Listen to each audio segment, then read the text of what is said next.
Hi, my name is Mark. My name is... If you're a musician, you've probably worked on and/or are working on soloing and improvising over chord changes. Oh no, not again. And it is something that can be kind of hard sometimes. That's what she said. And we have all struggled with it more than once, so we practice it. By learning new chord shapes and scales and arpeggios. Arpeggio as much as possible, even if it doesn't make sense. And I have actually made a couple of videos about this subject. Loser. Like an easy way to mix scales and create new licks. How to improvise like Guthrie Govan. And kind of unexpectedly, an easy way to play over chord changes. All of those videos will be on the card section of the video. Here's a phone. Call somebody who cares. But this time I'm bringing a new exercise that I think can improve your improvising and the way you play over chords and chord progressions. Not only is it a different way to practice and a different kind of exercise, I guess, which at least I think is fun. Do I look like I give a shit what you think? And also, not only I think it's helpful, but guys like Marty Friedman and Becker have used this exercise and suggested this exercise to others. Really? After that little hint, some of you may already know what I'm talking about. What I'm here to suggest to you, and Marty and Jason would probably suggest to you too, is instead of trying to play solos over chord changes, try to play a solo and then add your chord changes to it.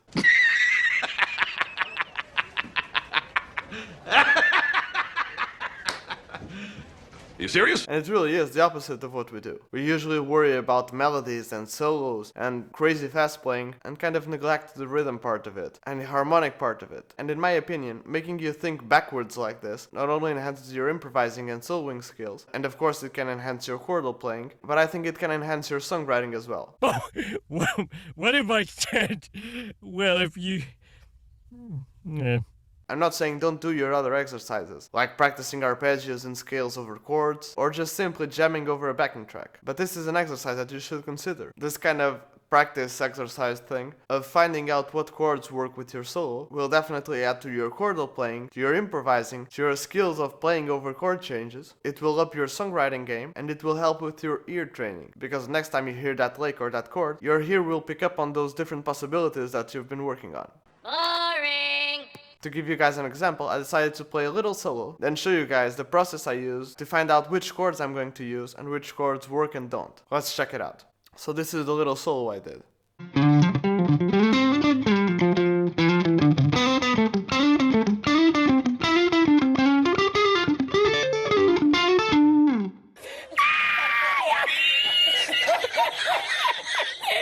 Again, there's not really a bunch of crazy stuff, it's mostly around D minor. Saddest of all keys. And the process to finding out which chords work over it or not, it's pretty much whether you like the sound of those chords over the licks you're doing or not. I mean, sure, you can be thinking, for instance, if I play something like... That's a D minor arpeggio. So I should probably play a D minor chord over that. But I don't necessarily need to. I could play that over an F major chord. But I'll try to mostly use my ears on this one. And I'll try to play a new chord like every 2 quarter notes, every 4 quarter notes. We'll see. I guess the first part is...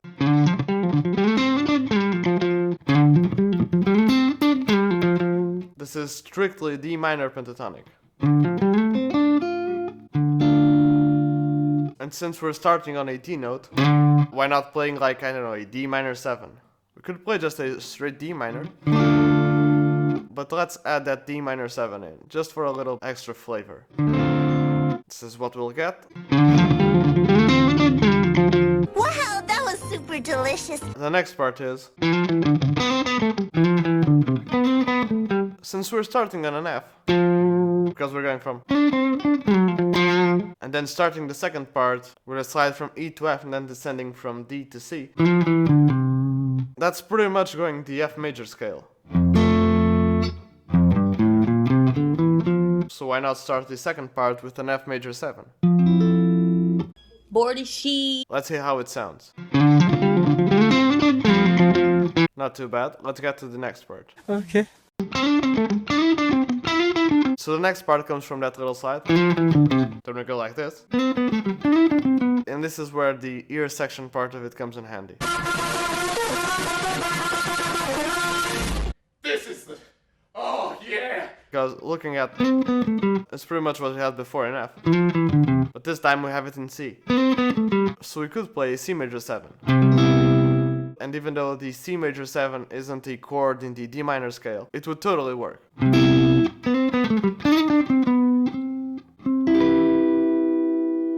And again, mentioning the ear training part of it, in my head when I'm listening to that section, I'm not hearing that C major 7. I'm actually hearing an A sharp major 7. I'm kind of hearing this chord progression.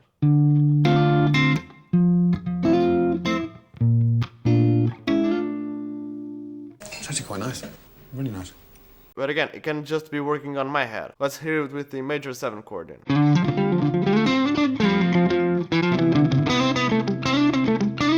Which again doesn't sound bad at all, but let's try that A sharp major 7.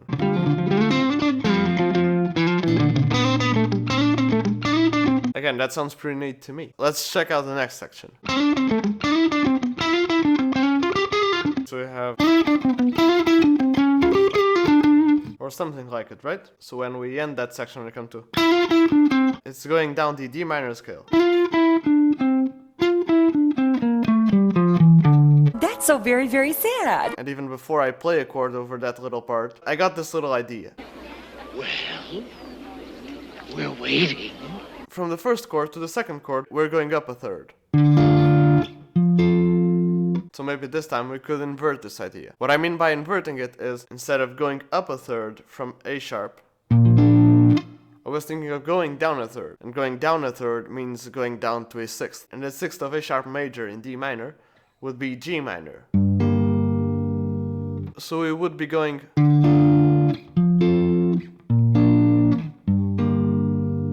I don't know, it's just an idea. Let's check out how it works.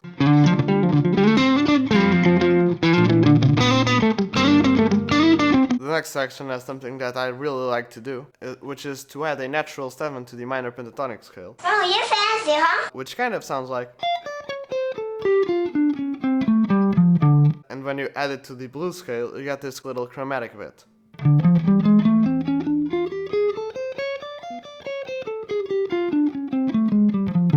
My ears, You know, this natural 7 from like harmonic minor scale. And here's the thing, this little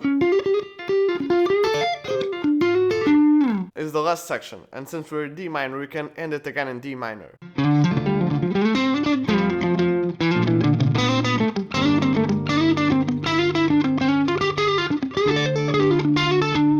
And thinking about this in the most classical way ever, which is to do a 5-to-1 cadence, which would be going from A major to D minor.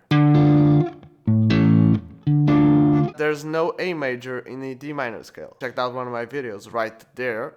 What a sellout. It would sound really cool to play an A major or an A dominant 7 over that little lick to then resolve to D.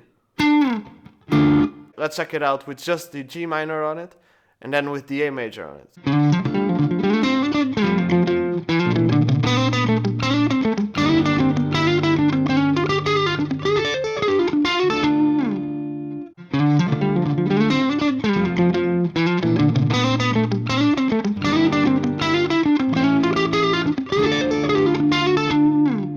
Agree with me, but I'm making the video, choosing the chords and play the solo, and I think the A major sounds better, so I'm keeping the A major on it. And again, the last little part is just D minor pentatonic with that major third on it. But it doesn't really make that much of a difference because we're not ending. We're ending on a D. So I'll keep the D minor in. And here's how it sounds.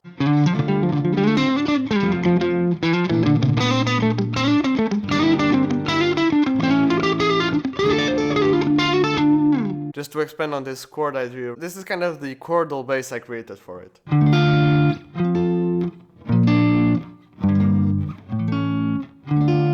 Which is kind of a common chord progression, really. But if I wanted to spice it up a little bit, I could go and analyze those chord ideas I didn't use before, and perhaps use some different inversions on it. Oh my God, who the hell cares?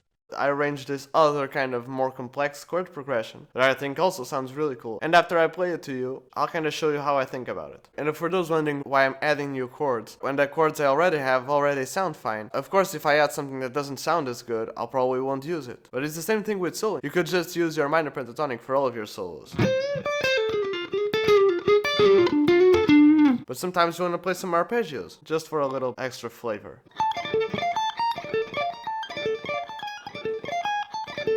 And you're not bothered with that, are you?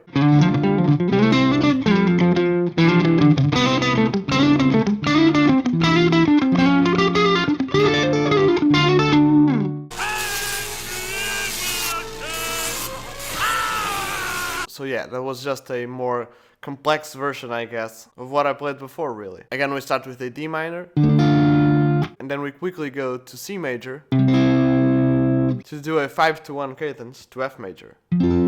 Again, we could just go like before, but it's kind of prettier, and in some ways jazzier to go. That sweet, luscious jazz. And then this time, instead of going to A sharp major 7, I decided to go for E minor 7 flat 5. Which is pretty much a substitution for that A sharp major 7. Whoa, what? And then remember last time where I said that I was playing, which was kind of outlining a C major 7 chord. I decided this time to go to that C major 7 and then raise the bass note for half a tone to C sharp, which gives us a C sharp minor 7 flat 5, to then resolve to D minor. Oh, hell no! And as I mentioned before, that C major 7 isn't in the D minor scale, nor that C sharp minor 7 flat 5, but since we're going, I thought it would sound really cool for the chord progression to go up as well. What? And again, that kind of chromatic run works really fine. That C sharp minor 7 flat 5 is an awesome kind of harmonic minor way to resolve to D minor. And then this is when we come to that natural 7 in a minor context thing. So I was thinking of ways of playing that A major chord. And in this context, instead of using an A major chord, I thought of using an A augmented chord, which again would also resolve to D minor and would work against that natural 7 thing. So keeping with that augmented idea, and a really good way to go to that A chord is to again do a 5-to-1 cadence. So I go from D minor to E minor 7 flat 5 again, but this time as a way to resolve to that A augmented triad. But going from to without practicing a little bit would take a long while. So I decided to do an F augmented triad. But since augmented and diminished triads are symmetrical, this could just be an A augmented triad as well, just in a different inversion. My brain hurts! And as mentioned before, we resolve back to D minor. And since I did that little lick with a major third on it, I decided instead of ending in D minor, why not ending in D major?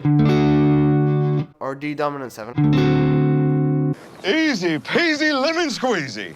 So yeah, I'll just play you both of them again. And again, feel free to play your own chords over this solo and perhaps post them on Instagram. I'll share them if you do.